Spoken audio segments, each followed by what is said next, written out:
Good afternoon, everyone, and welcome to the final session in Vital Nutrition's 4-week reset program. The first 3 sessions have been super helpful. I think what so many of us have needed as we move into spring. And don't worry if you've missed any of the first 3 sessions, you'll find them in our on-demand library, and we'll share a link to that as well. My name is Andrew. I'm the supervisor for Care and Wellbeing and Health Services here at your charity.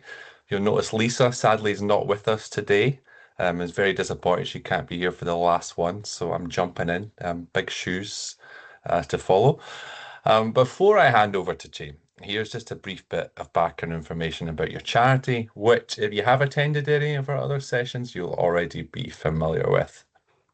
And you'll know that this is our 140th anniversary. And we were set up by civil servants to help other civil servants who were going through a difficult time. And that's an ethos that very much remains true today. Today, we're known as a charity for civil servants, an independent charity whose mission is to support civil servants, past and present, when times are tough, listening without judgment and offering practical, financial, and also emotional support. We're here to help you and anyone who's dependent upon you financially or dependent upon you for their care, and that is for the rest of your life. We're not a membership organisation, there's no sign-up involved. Simply by you being or having been a civil servant means you're already part of our community. And a quick housekeeping reminder before we start. Please use the Q&A function as you have been to submit any comments and questions, and we'll do our very best to go through as many as we can. You can choose to anonymize your questions if you wish before you post, and closed captions can be added by clicking the 3 dots at the top. But that's more than enough from me. Over to you, Jane. Thank you.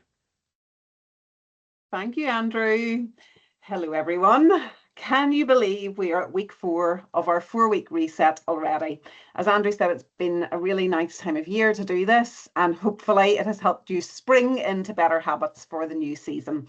So today I want to do a little bit of a check-in with you and see what's happened, see how things have changed in your diet. And we're going to take a little bit of a closer look at just some ideas to ease you into spring. We're going to take a deeper dive into food labels, and then we'll think about what next. And don't worry, I'm not leaving you high and dry. As Andrew said, there's plenty of other sessions coming up this year, and there'll be another session coming up in April, which you will hear about. So let's just let me just share my screen, and then we can get ourselves started. So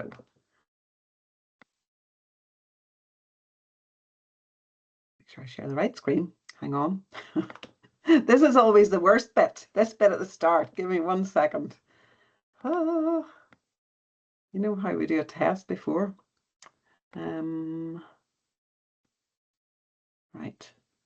Page, but this screen, but not this page. So our week 4 of our 4-week reset. So last week, you know how I love to give you homework. And last week we were talking a lot about fiber, about really optimizing the amount of fiber on your plate and just upping your game slightly. So the importance of fiber is, we know that fiber helps us to feel fuller for longer. It helps to maintain and stabilize our blood sugar. And it's, of course, really important for our digestive health. We talked about the different types of fiber and foods that have a really nice balance of fiber. So that was last week's homework. And I just wonder if you can use the Q&A and let us know what happened to your diet this week. So how did you nudge a little bit more fiber onto your plate? Were you more conscious about getting more whole grains, or did you think about putting things like nuts and seeds or beans and lentils, more fruit and vegetables onto your plate? So what was your focus this week, and how did you nudge a little bit more fiber into your diet? One thing that I just want to emphasize about this is, go slowly with fiber. If your digestive system is used to a low fiber diet and you suddenly pile in lots and lots of fiber rich foods, your belly is going to tell you about it. So you got to go slowly with this, and your body then gets used to it. But just think about nudging a little bit more, just little by little. So I wonder what happened to your diet this week. in terms of your fiber intake. We are now at week 4. Let me see. So I've been adding a tablespoon of flaxseed to porridge. Seems much higher in volume suddenly. Yeah. So and also hopefully it helps you to feel a little bit fuller for longer as well. So by adding in your flaxseed, you're doing 2 weeks homework there. So you've got extra protein with the flax and you've got extra fiber. It's an easy win, and it's really nice for a healthy gut microbiome. So little things like this, when you nudge one thing in your diet, something else improves as a result as well, which is the lovely thing about it. Okay, so hopefully you are starting to notice a difference. The little nudges that we've been making over the last 3 weeks have been designed to just put a spotlight on different things in your diet and not change absolutely everything. But I want to just check in with you and see what has happened. And you might remember that that we did a little nutrition wheel at the start. So let's just focus. Let me just get that up, and I want to just redo this with you. So I've got mine from week 1, and I'm just going to show you. It's very scribbly, but if you weren't here if you weren't with me for week 1, it doesn't matter. So we can still do this. So if you're at a desk or your kitchen table and you've got a bit of paper, the back of an envelope, something that you can scribble on to hand, let's give this another go. So draw yourself a circle in the middle of your page. And I just want to check in here with your fiber. Look at it. So in terms of your fiber, you're looking at the back packs. I love this. Adding more beans to bulk out fiber, more nuts added into things, more green veg, more avocados. Very, very, very nice. Okay. Nice work, team. I've had popcorn instead of crisps a couple of evenings, added seeds, nuts when I can, added some milled seeds to baking. Very nice. Love it. Okay, wonderful. Right, let's do our little wheel then. So if you've got your one from week 1, it's good to compare it. If not, it doesn't matter. So draw your circle and then draw a cross in the middle of your in the middle of the circle, and then an X. So you end up with 8 lines, a little bit like this on your page.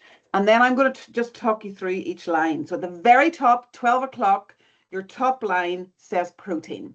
So remember how we score this. So the outer circle will give you 10 out of 10, gold star. And if you feel that you're focusing on protein and at every single meal, put your X right at the outside of your wheel. If you feel it needs a little bit of work, that line is like a sliding scale. So the kind of center point of our line here is 1 or 0, and right around the outside is 10 out of 10. So where do you score on your protein scale in terms of your level in your diet? So if you're having protein every single meal and you're really conscious of it, and maybe you've increased it just a little, then you're going to slide your dot or your cross out towards the outer ring. Next up is fiber. So we already know from your comments that lots of you have really been focusing on fiber this week. So score on the outer ring, 10 out of 10. If you are conscious of getting fiber in every meal, you're going for whole grains, you've got more nuts and seeds, more beans and lentils, and you're conscious of your 5 a day in there, then you're scoring high. You're scoring towards the outer ring. If it needs work, again, where are you on that sliding scale? Put your dot or your cross. The next one was sugar, and that's at 3 o'clock. So sugar, here we again looked at food labels. So are you going as low as you can go with your sugar? Have you cut back on your sugar? And are you just having it occasionally? Or do you think that your sugar needs a bit of focus? So again, a dot or a cross on that sliding scale and work out where you feel you are in terms of your score with sugar. Next up is healthy fats. So do you eat oily fish 3 times a week? Are you getting nuts and seeds in your diet most days? And do you use olive oil? Then you'll score 10 out of 10. If not, and it needs a bit of work, again, nudge it where you feel it is appropriate. Then the line at the very bottom, we're now moved around to 6 o'clock. The very bottom is regular meal times. Do you eat at regular times? Do you make sure that you never skip meals and your breakfast is more or less the same time every day, lunch is more or less the same time, dinner is more or less the same time? Do you eat regularly? And on that same sort of theme, next line is 10 to 12 hour window. So do you eat within a 12-hour window? For example, if breakfast is at 7, do you finish eating by 7 at night? 10 to 12 hours. So it might be that your breakfast is maybe 8 and you finish eating at 6. But do you give yourself an overnight, enough of a gap overnight to help ease and aid digestion? Then we're right round here to 9 o'clock, and that word is hydration. Are you well hydrated? Do you drink enough water? And enough kind of varies depending on how much exercise you do, what temperature your environment is that you work in or live in, and lots of other things. But just think around about 1.5 litres to 2 litres for most people. And that doesn't count tea and coffee. And the very last line says, enjoy your food. This is very important because if we enjoy our food, we're more likely to eat slower, we're more likely to chew our food better and absorb much more nutrition from our nourishing plate of food. So once you have got where your dots are and where you feel is about right for you, then join them up. Join up your dots and just notice what has happened to your circle. So if you've got that same circle from week 1, it's only 3 weeks ago, but you probably have seen some changes in your diet over the last 3 weeks. So join the dots, have a look at last time and see what's changed. And if you want to share it in the chat, in the Q&A, then please go ahead. So what has changed? And what I generally find with doing this exercise is, the lovely thing is, like I said, a bit about the flax seed is, when you change one thing, it has a knock-on effect somewhere else. So it doesn't mean to say that you have to change everything in your diet. It's just that you're nudging things in a different direction. You're putting a focus somewhere, for example, on more protein, more beans, more lentils, more nuts, more seeds, and that means that you're getting more fiber.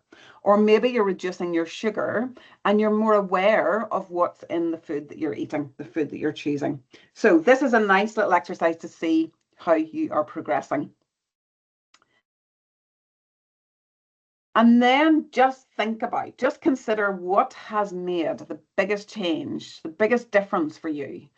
Has there been something? Has it just been being more mindful around what you're eating? Has it been actually joining in and coming to the sessions and kind of going, right, I think I could do that really easily, but what's made the biggest difference for you? And just write that on your circle. Okay, lovely. Unfortunately, not great on sugar or hydration, but getting better in all the other areas. I love it. You don't have to be perfect and you don't have to change everything. Very, very nice. And it's just nudge, nudge, nudge, remember. So maybe the next focus is a glass of extra water a day or just starting to read the food labels. So we're going to look at that today in a bit more detail.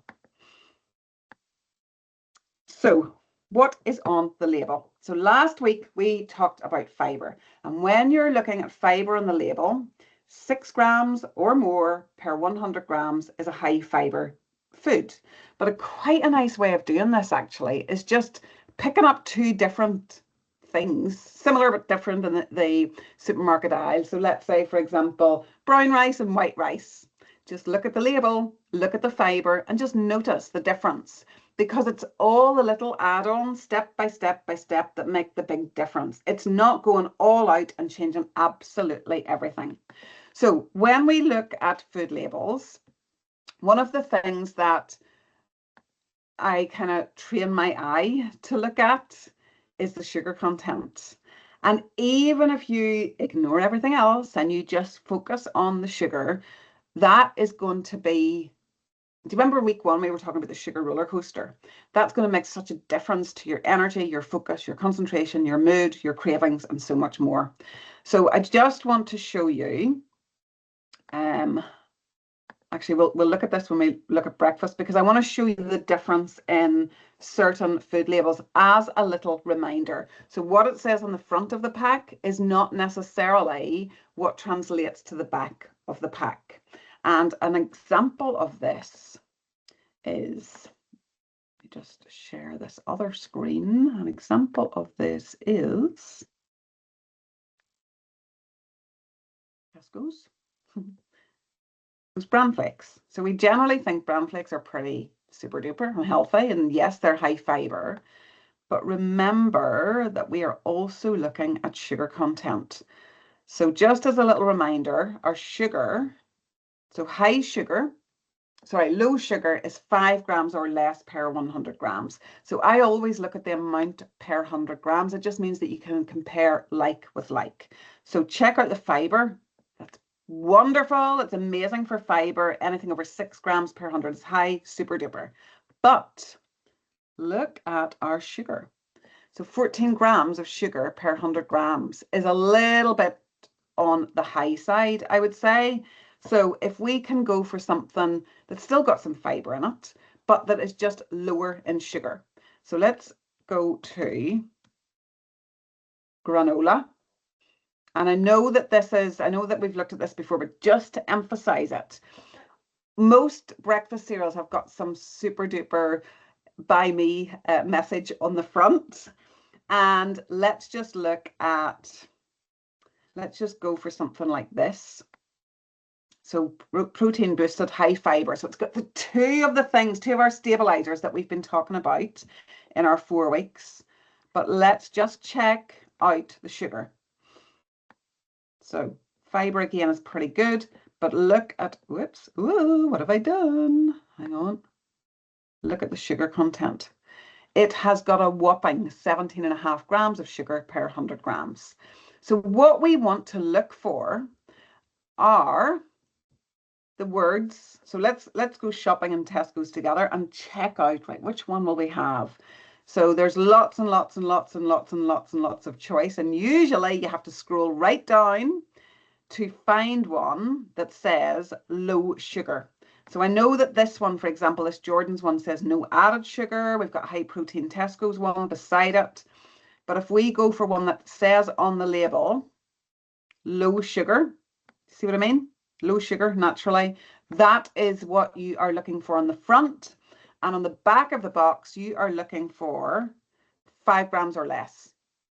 So that's your option. That's your best option there.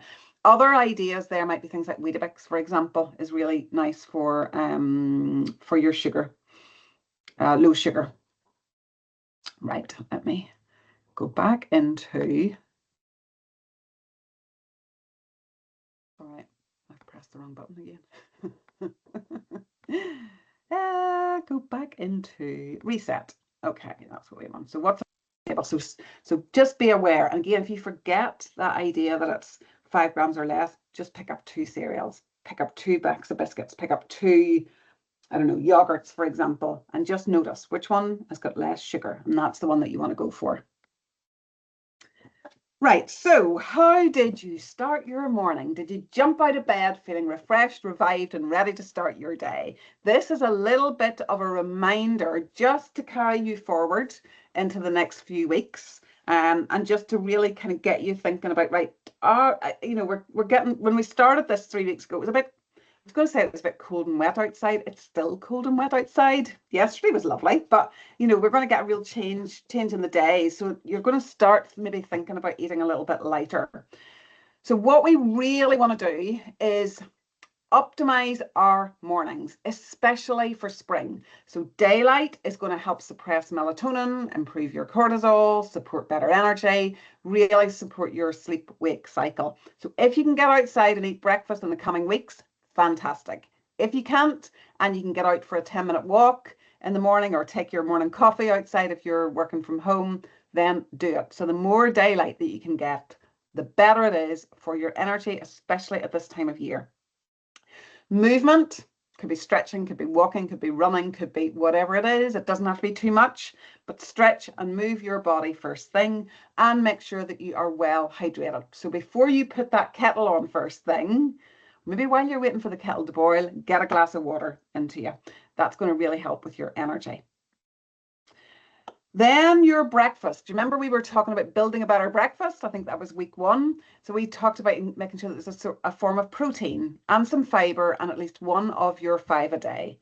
So your protein could be your yogurt. I know lots of you have started and maybe increased the levels of nuts and seeds that you're having at breakfast. Some of you I know are using things like protein powders, or eggs would be really good. But if you're in a rush in the morning, peanut butter on toast is better than just toast. So some ideas: yogurt and granola and fruit. So the reason I wrote it like that, and I'm going to explain each of these, you can go think about bad, better, best. So you could go for a high sugar yogurt, a high sugar granola, and the fruit's going to be good anyway, isn't it? But you could have a rocket fuel breakfast there, or you could have a slow, sustained release. So swap your yogurt to Greek yogurt for more protein and less sugar. Swap your granola to low sugar granola for lower sugar and maybe more fiber. And think about getting at least one of your 5 a day there. Your protein porridge, again, bad, better, best. It could be one of those sachets of porridge with golden syrup that you put in the microwave. Too high in sugar, not much protein. So why not swap that to jumbo oats? Slow, sustained release energy. The bigger the oat, the slower it's released from your belly, the longer it's going to keep you feeling full. Maybe your protein in there could be your flaxseed or your chia or your hemp seed, or if you like, your scoop of protein powder, or your milk in your porridge. And then again, think about berries, grated apple, maybe some pear, but a banana on there too for one of your 5 a day. Overnight oats could be things like your carrot cake overnight oats, which, let me just go to, hopefully this is sharing, which you will find on here. Where's the carrot cake overnight oats? Let me share the screen with you. So this is super, super simple, absolutely gorgeous, and that will make you enough for 2 days. So I'm going to share that in the Q&A for you.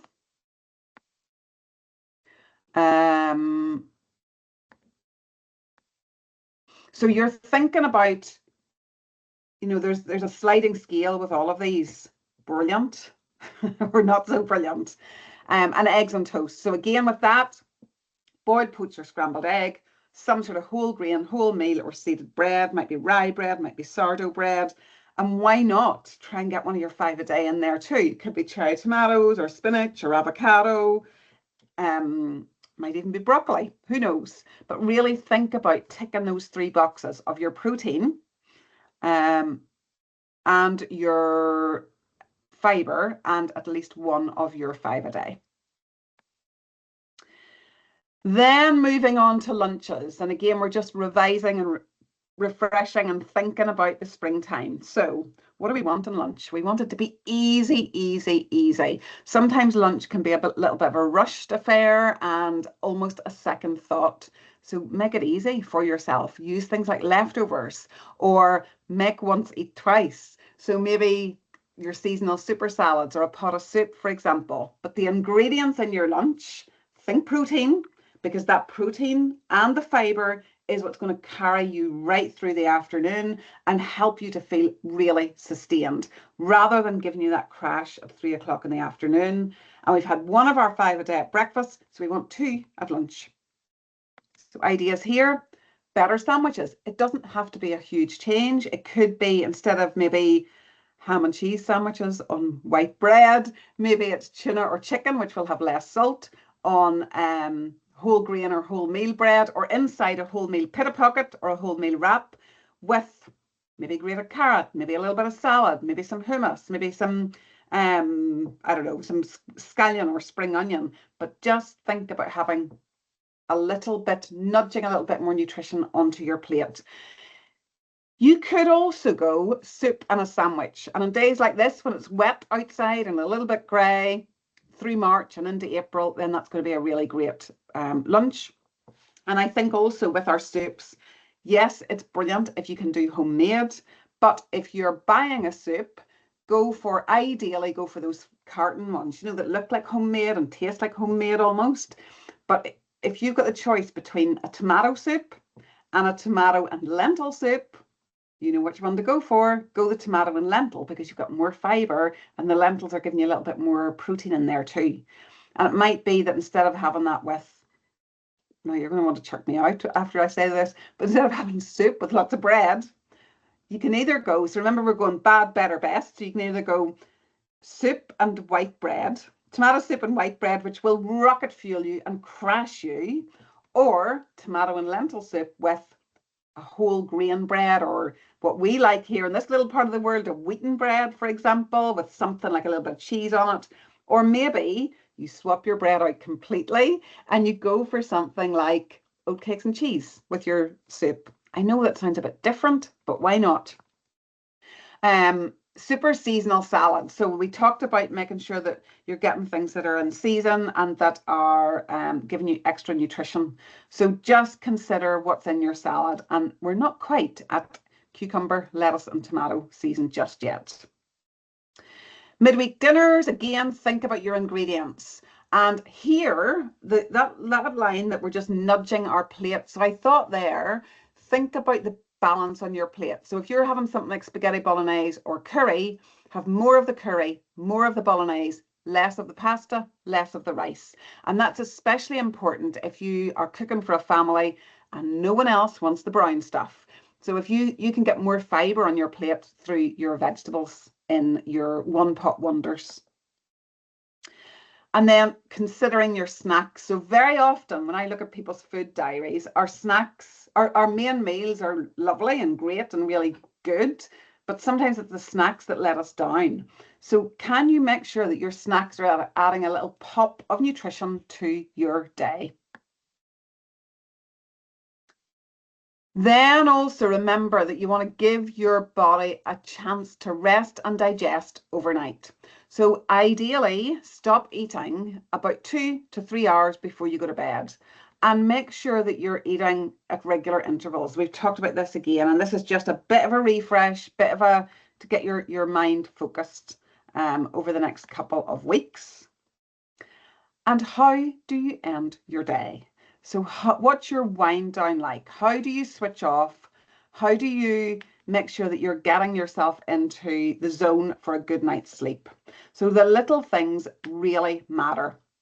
So what I'm going to do is just come back in. I know that we're running a little bit close to the wire in terms of time, but I think we've got a couple of minutes left, Elaine, for questions. And I'm just going to check in if there's any questions in here for you.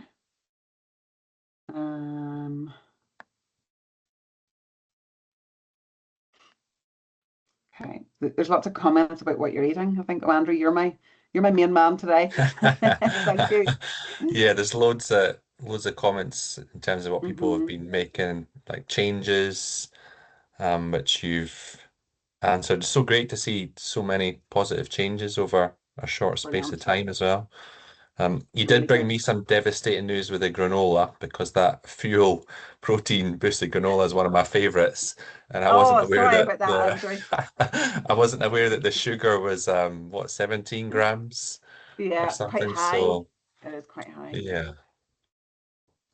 Okay, so I don't think we have any other questions coming in, but I think, like you said, Andrew, that the changes that people have made over the last such a short space of time, but it's been really significant, and hopefully then this will just get the ball rolling for you and help you to just consider not every single bite of food, but just being more mindful about what you're eating, what you're putting on your plate, and how it is nourishing you and supporting you and helping with your well-being.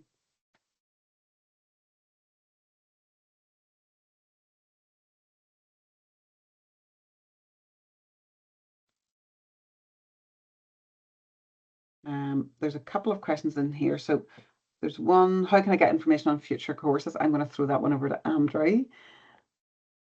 And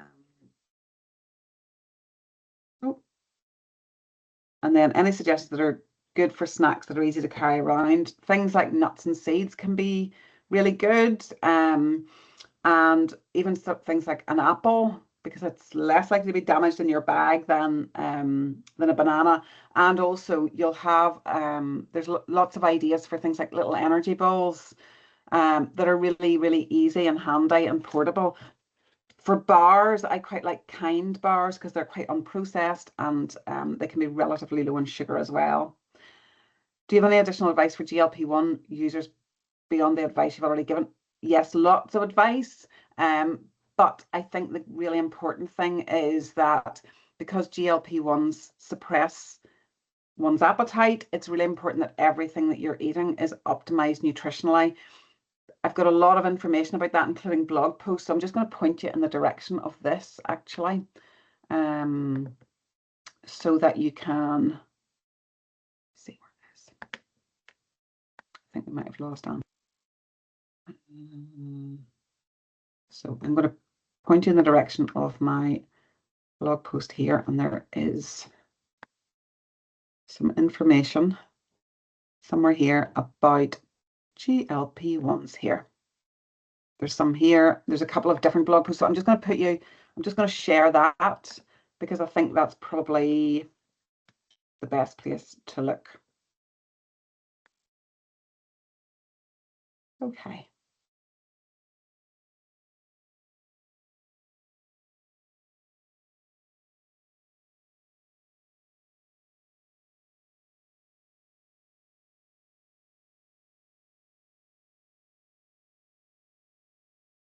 Right, I think I'm just going to hand over, I think, to Elaine if she can hear us, because I think Andrew might have been knocked out. Oh, he's back. I can see him back now. Oh, so I'll come off then. Thank you, Elaine. Andrew, we lost you. Completely froze. I tried to send a few messages in the background. I don't know if Rachel or Elaine got them. My apologies. Tell me what I missed. I know we're slightly over time. That's okay. I was just sharing a blog post about GLP-1s, and people have been, what else have we had? People asking questions about snacks and immune boosters. I think all the things that we've been talking about over the last 3 weeks, keeping your sugar as low as you can go, getting more fruit and vegetables in there, things like ginger is brilliant as an immune support, and really considering plants in your diet because they're packed with antioxidants that are going to support immunity.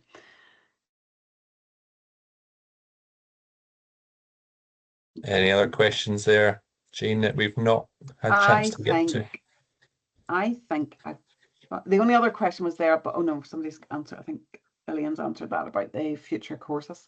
Oh yes, our full fat plain Greek yogurt's okay in terms of fat content as so good for protein. So that question is really good actually. So it depends on the person. So if you're thinking about weight loss or if you've got high cholesterol, then go for the 0% Greek yogurt.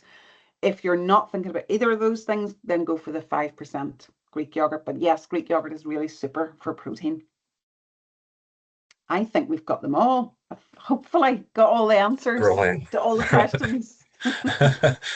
And as you said, Jane, so we've got lots to look forward to. So we've got the next session on the 27th of April on retirement planning, yeah?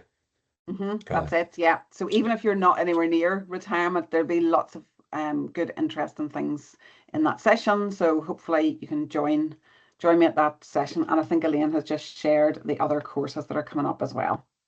She has indeed. She has indeed. Well, Jane, thank you very much. Sorry for leaving you there for a couple of minutes. I won't even put any final slides on because that's disappeared as well. But the main thing is that everybody knows what's coming next. So next month, if you haven't already registered for the next session on the 27th, we will look forward to seeing you then. And thank you if you've attended all 4 sessions or even just this one for contributing, for doing the homework, for it just makes the sessions that much better. And all of Jane's sessions are so amazing, so informative, and I always take loads from them. So Jane, thank you so much and look forward to seeing you soon. Pleasure. Thank you, Andrew. Thank you, everyone. Have a good day. Bye.